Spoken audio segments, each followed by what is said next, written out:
Every workplace has its own culture, right? Its own unwritten rules, its own communication norms, its own rhythm. And it's your job in those first 90 days to understand that culture before you try to do anything that might go against it. Okay. You got to understand the culture. So pay attention to how people communicate. Is it a culture where people work long hours or one where they're really firm about having that work-life balance? Everybody works differently. So once you understand that culture, you can figure out how to fit in while still being yourself, still being your authentic self.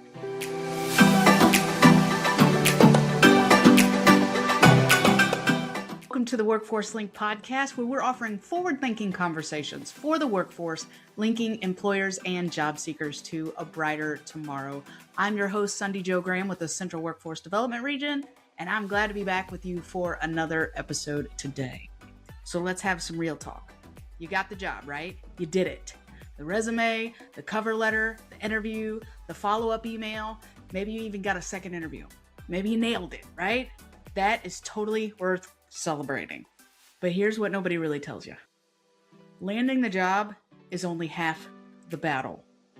What you do in those first 90 days, that's where your real reputation is built. That's where people start to form their opinions of you. And those opinions can stick around for a long, long time. And I've seen it happen both ways. Like I've seen people walk into a new job full of confidence, completely tank it in the first month because they didn't take the time to understand maybe the culture, or build relationships, or prove themselves. And I've seen people walk in quietly and within 90 days have the entire office singing their praises. So what's the difference? I believe the difference is intention. It's not luck, it's a plan. It's being intentional. So in today's episode of the Workforce Link, we're going to talk about how to rock your first 90 days on the job, what to do, what to avoid, and how to set yourself up for long-term success from day one. Before we dive in though, I want to ask a quick favor. If this podcast has ever been helpful to you, even one episode, would you mind sharing it with somebody else who's in the middle of their job search? Maybe they're starting a new job. Word of mouth is literally the best way to help us keep growing. And if I haven't said it already, I appreciate you helping us get into the hands of the people who need it. All right. So if you're sitting in your car in the parking lot of your new job right now, working up the nerve to go inside, first of all, you've got this. Second of all, listen to this episode first. This is going to help. So let's talk about the first 90 days. Why 90 days? Because research consistently shows that the first 3 months of a new job are the most critical for establishing yourself. It's your proving ground. It's where you demonstrate not just what you know, but who you are. And so here are 7 things we're going to dive into that you can do to make a great impression in your first 90 days. Number 1, show up ready to learn, not ready to fix. So this is a big one. And I want you to hear this, okay? Your first 90 days is not the time to walk in and immediately start telling everybody what they're doing wrong, okay? You might see things like right away, and that's okay. You might have fresh eyes and spot some inefficiencies that maybe other team members just haven't been able to see, or maybe they've been blind to that for years. And maybe you're right about that. But there's a right time and a wrong time to share that. And guess what? Week 1 is almost always the wrong time to do that. Why? You don't have the full picture yet, right? You don't know the history. You don't know why things are done a certain way. There might be a really good reason that isn't obvious from the outside, from that first moment that you're getting there. So walking in with a let me fix everything attitude is going to signal arrogance. It's going to signal you not walking in confidence. And there's a big difference between the two of those, okay? There's a big difference between arrogance and confidence. So instead, come in with a learner's mindset. Be teachable. Ask questions. Take notes. Watch how people interact. Understand the culture before you try to contribute to changing it. Your ideas are going to have far more impact once you've earned the trust of your team, right? So show up ready to learn, not ready to fix. Number 2, get crystal clear on expectations. So one of the fastest ways to fail in a new job is to assume that you know what success looks like without actually asking. So in your first week or 2, sit down with your manager and ask some version of these questions. What does success look like for this role in the first 30, 60, 90 days? Ask, what are the top priorities that you need me to focus on right now? How do you prefer to communicate and give feedback?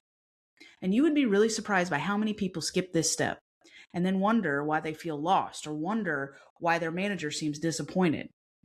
You cannot hit a target you can't see. So you have to ask for the target. You cannot hit a target you can't see, so you have to ask for the target, okay? So get crystal clear on expectations. Number 3, build relationships intentionally.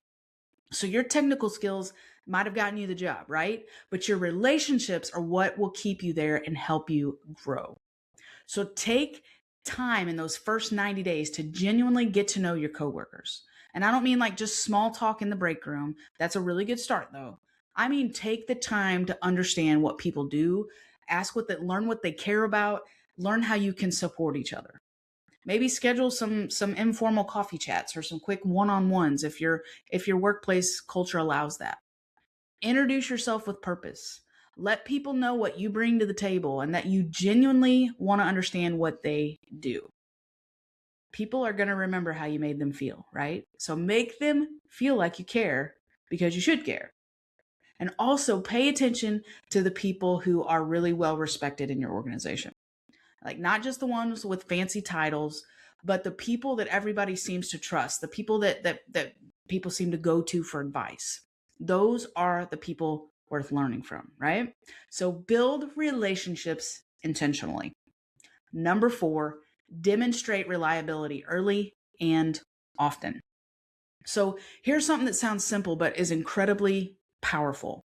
Do what you say you're going to do every time. Do what you say you're going to do. So if you say you'll have something done by Thursday, have it done by Wednesday. If you commit to showing up somewhere, then show up. If you're going to be late, communicate that ahead of time, right? This should all be like, we should know this stuff, but you'd be surprised by how many people don't. Reliability is currency in the workplace. And you are building your account from zero on day one, right? You're building that account from zero. So you got to put deposits into it every day.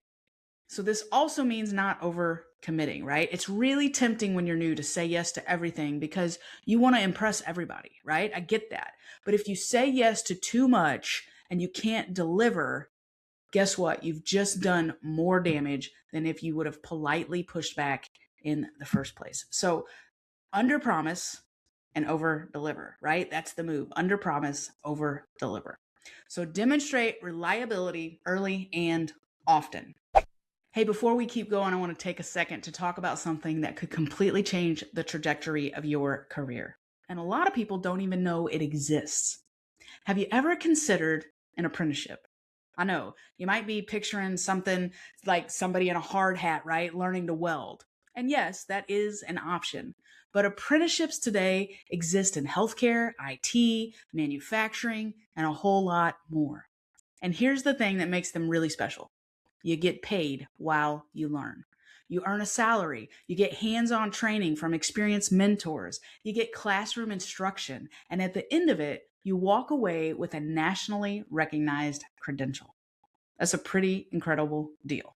Well, the Central Workforce Development Region has partnered with the Department of Higher Education and Workforce Development to offer Missouri Apprentice Connect, a platform that connects job seekers like you with apprenticeship opportunities right here in Central Missouri. So whether you're just starting out or you're looking for a career change, this could be the pathway you've been looking for. So check it out at cwdregion.com/MoAppConnect, and I will share the link to that in the show notes. Number 5, understand the culture before you try to change it. So every workplace has its own culture, right? Its own unwritten rules, its own communication norms, its own rhythm. And it's your job in those first 90 days to understand that culture before you try to do anything that might go against it. Okay. You got to understand the culture. So pay attention to how people communicate. Do they communicate mostly via email? Do they use Slack? Do they do like quick check-ins? How formal are meetings? Do people eat lunch together? Do they eat at their desks? Is it a culture where people work long hours or one where they're really firm about having that work-life balance? Now, I'm not saying that any of those things are right or wrong. They're just the way things that work in particular environments, right? Everybody works differently. So once you understand that culture, you can figure out how to fit in while still being yourself, still being your authentic self.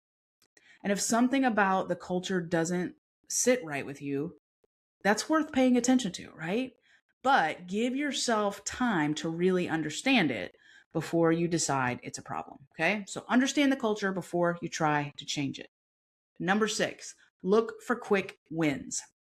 So while you're learning and listening and building relationships, also be on the lookout for opportunities to contribute in small but meaningful ways. So quick wins are those small moments, right, where you can demonstrate your value without overpromising or without overstepping. And so maybe that process looks slightly more efficient. Maybe it's something that you noticed that needs to be communicated to the team. Maybe it's just offering to help a colleague out when something stresses them out.